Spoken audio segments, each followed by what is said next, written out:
Neste vídeo vamos analisar o movimento de um comboio que entra numa curva apertada a 90 km por hora e que chega ao final da curva com 50 km por hora. Queremos saber qual a aceleração do comboio quando tem 50 km por hora. Este é um excelente problema para compreender um pouco melhor a aceleração de um corpo que se move num plano. FTO é do subscreva e não se esqueça de carregar no sino.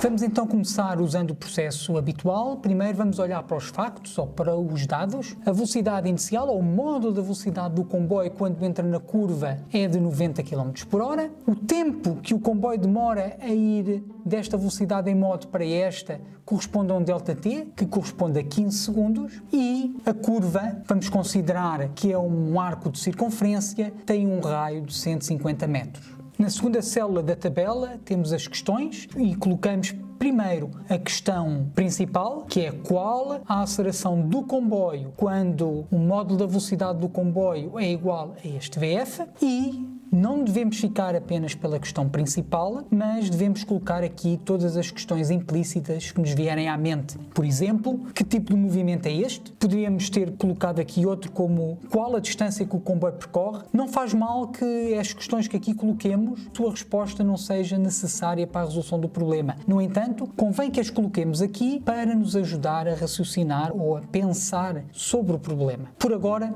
vou deixar apenas estas duas questões. A terceira célula, provavelmente a mais importante aqui da tabela, é a célula do diagrama, onde representamos visualmente o problema. E aqui assim tenho representada a curva que o comboio faz. Esta distância que aqui está é igual ao tal R, que é igual a esta distância também que aqui está, é igual ao tal R, portanto isto é um arco de circunferência de raio R. O comboio entra aqui na curva, vou desenhar aqui um vetor tangente à trajetória, um tal V inicial, mas como é vetor eu tenho que o representar assim, eu só sei é que o comprimento desta seta, deste vetor, corresponde a 90 km por hora. Vamos partir do princípio que daqui até aqui o comboio demorou os tais 15 segundos e que aqui neste ponto o comboio tem então uma velocidade VF. Novamente este vetor é tangente aqui a esta trajetória. Ao fim e ao cabo, o ângulo que este risco aqui a tracejado faz com este vetor é de 90 graus. E este módulo, o comprimento desta seta, vai corresponder a 50 km por hora. Por isso é que esta seta tem, ou este vetor, tem um comprimento inferior a este. E o que nos estão a pedir é a aceleração do comboio neste ponto. O comboio no início está aqui, e no final, passado 15 segundos, está aqui. Algumas considerações que devemos fazer e que estão implícitas no enunciado. Nada nos é dito no enunciado, mas para conseguirmos resolver este problema, vamos considerar que durante estes 15 segundos, o módulo da velocidade vai variar linearmente com o tempo. Isso é algo que vamos assumir e podemos colocar aqui nos dados ou nos factos. Eu não o vou fazer porque agora também não tenho espaço. E poderia ser uma questão implícita que eu colocaria aqui, que era, será que o módulo da velocidade varia linearmente com o tempo? Quando nada nos é dito no enunciado, normalmente é isso que nós devemos considerar. Mas atenção, o diagrama ainda não está completo.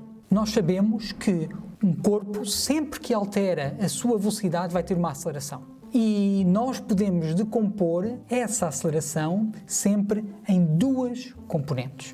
Uma que é perpendicular à trajetória, isto é sempre perpendicular ao vetor velocidade, e outra que é sempre tangente à trajetória, isto é, tem sempre a mesma direção da velocidade. E também sabemos que a componente perpendicular à velocidade, ou perpendicular à trajetória, é a única responsável pela mudança de direção da velocidade. Enquanto a outra, a componente tangente à trajetória, ou com a mesma direção da velocidade, é a única componente responsável pela variação do módulo da velocidade do corpo. Sendo assim, neste caso, como o corpo não só está a mudar a sua direção, mas também está a mudar o módulo da sua velocidade, a aceleração do corpo obrigatoriamente terá que ter uma componente tangente à velocidade, neste ponto aqui, que é onde nós queremos, e também perpendicular à velocidade. Logo, a aceleração neste ponto terá obrigatoriamente que ser assim. e é esta aceleração, é este vetor que nós pretendemos determinar. Vamos querer saber qual é que é este comprimento, qual é que é a componente deste vetor de aceleração na direção tangencial ao movimento e na direção perpendicular ao movimento.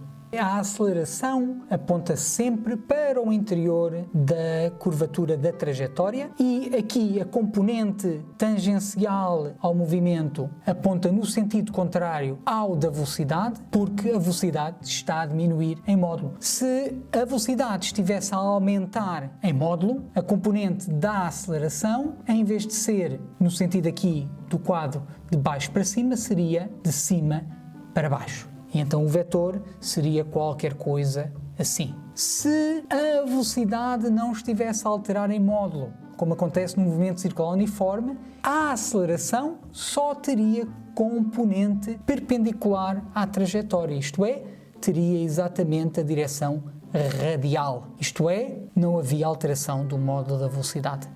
Antes de passar aqui para a última célula, os passos, só completar aqui o diagrama, portanto a representação visual do problema, em que eu me esqueci de indicar que esta posição corresponde para t igual a 0 segundos e aqui nesta posição temos t igual a 15 segundos. Vamos então à última célula, que são os passos, que são aqueles procedimentos que nós prevemos serem necessários para resolver o problema. Os passos identificados são determinar o tipo de movimento, e por tudo aquilo que eu já expliquei, é um movimento a duas dimensões, segue uma trajetória que é um arco de circunferência, que é um movimento circular, mas em que o módulo dessa velocidade varia linearmente com o tempo. Temos depois o outro passo, que é determinar as duas componentes da aceleração, portanto a componente tangencial, que neste caso será para cima, não é? Tangencial, e a componente radial ou centrípeta. Portanto, radial é indicar que a direção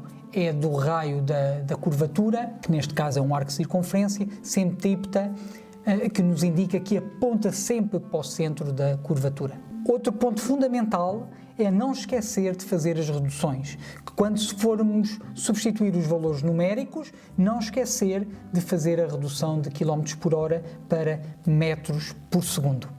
Uma vez tendo concluído a tabela, está na altura de começar a seguir os passos que estão aqui indicados. E vamos começar por determinar então a componente normal ou centrípeta da aceleração, que é a mais fácil. Já sabemos qual é que é a direção e qual é que é o sentido. A direção é a direção centrípeta, isto é, tem a direção, ou melhor, a direção é a radial, o sentido aponta do comboio para o centro da trajetória, só nos falta determinar o seu módulo. E o módulo da aceleração centrípeta é sempre dada por esta expressão, onde VF, neste caso, que é onde nós queremos, é aqui, é o módulo da velocidade no ponto onde que nós queremos determinar a aceleração, o módulo desta velocidade ao quadrado a dividir pelo raio da trajetória nesse ponto, que é R. Quando vamos substituir os valores que nós aqui temos, 50 km por hora devidamente reduzido a metros por segundo e R por 150 metros, vamos obter então que o módulo da aceleração centrípeta é 1,29 metros por segundo quadrado. Vou agora aqui representar este ponto da trajetória. Temos aqui a trajetória curva, a velocidade será qualquer coisa deste género, e esta componente da aceleração será perpendicular à velocidade. Portanto, isto será a AC, aceleração centrípeta. Para calcular o módulo da aceleração tangencial, vamos pensar da seguinte forma. Vamos imaginar que, afinal, o comboio não faz esta curva e vai percorrer exatamente a mesma distância que corresponde ao comprimento desta linha que aqui está, mas agora esticada. Isto é, imaginemos que eu pego nesta linha e estico-a e fico com este comprimento que é exatamente igual ao comprimento que eu aqui tenho neste arco de circunferência. E, portanto, eu aqui tenho t igual a 0 e aqui tenho, o comboio estava aqui em t igual a 0 segundos e o comboio chegou aqui t igual a 15 segundos. E o que nós sabemos é que aqui assim, o módulo da velocidade do comboio era VI. E aqui, o módulo da velocidade do comboio era VF. Então podemos agora imaginar que ele está a percorrer, não temos qualquer curvatura da trajetória, isto é, não nos temos que preocupar com nenhuma componente da aceleração centrípeta. Esta distância é exatamente a distância que ele percorreu aqui sobre esta linha e demorou a percorrer esta distância 15 segundos. Demorou 15 segundos a percorrer esta distância e a velocidade inicial aqui correspondia, o módulo era VI e no final o módulo era VF. Mas como agora esticamos, estamos só numa única direção, eu posso tratar este movimento como sendo um movimento unidirecional, em que eu tenho um corpo, que é o comboio, que está num determinado instante t igual a zero com uma velocidade VI e, passados 15 segundos, está com uma outra velocidade VF, tendo percorrido esta distância. Como é que eu calculo a aceleração? Se eu considerar que a velocidade variou linearmente com o tempo, eu nem me tenho que preocupar quanto é que é esta distância, porque eu só tenho que determinar a aceleração média neste intervalo, que vai ser igual à aceleração instantânea em cada um destes pontos. E, portanto, para determinar a aceleração tangencial, isto é, aquela que é a única responsável pela variação do módulo da velocidade do comboio, basta-me, considerando que o módulo da velocidade varia linearmente com o tempo, eu posso então dizer que esta aceleração média vai corresponder ao módulo da aceleração tangencial. Isto é, quando vamos substituir os valores que aqui temos aqui assim, não esquecer novamente de realizar as reduções para metros por segundo, vamos obter. Agora, cuidado, quando vamos fazer esta conta, obviamente que isto vai dar um valor negativo, porque esta quantidade é maior do que esta. Isto só indica que a velocidade está a diminuir. Isto é, em todos estes pontos aqui, a velocidade é assim e a aceleração tem o sentido contrário. Como nós queremos um módulo, eu vou escrever isto assim, e vou aqui indicar então qual é que é o resultado. Vamos apagar isto, vamos pôr isto aqui em baixo para ficar melhor. Chegamos então a um valor de 0,74 metros por segundo quadrado. Quando eu vou representar aqui esta componente, ou a componente tangencial da aceleração, eu devo ter o cuidado de a representar com um comprimento inferior a este vetor. E assim temos a componente tangencial da aceleração com este módulo, com esta direção, e a componente centrípeta da aceleração com esta direção e com este sentido, e com este módulo. E como podem ver, quando eu vou somar estes dois vetores, vai-me dar um vetor idêntico a este. Vou representar a soma destes dois vetores. Em que este vetor A, ao fim e ao cabo, vamos escrever aqui para não haver confusões, é igual à soma da aceleração centrípeta com a aceleração tangencial. Muita atenção quando se faz uma representação deste género, ficar muito claro que a soma destes dois vetores vai dar este. Agora a palavra é sua. O que é que neste vídeo foi novidade para si? O que é que para si foi mais útil neste vídeo? Se este vídeo ajudou, não se esqueça de deixar o seu like aqui em baixo e se ainda não o fez, considere em subscrever este canal. E se quiser receber as notificações de todos os vídeos que vão sendo publicados, não se esqueça de carregar no sino. Bom estudo, bom trabalho.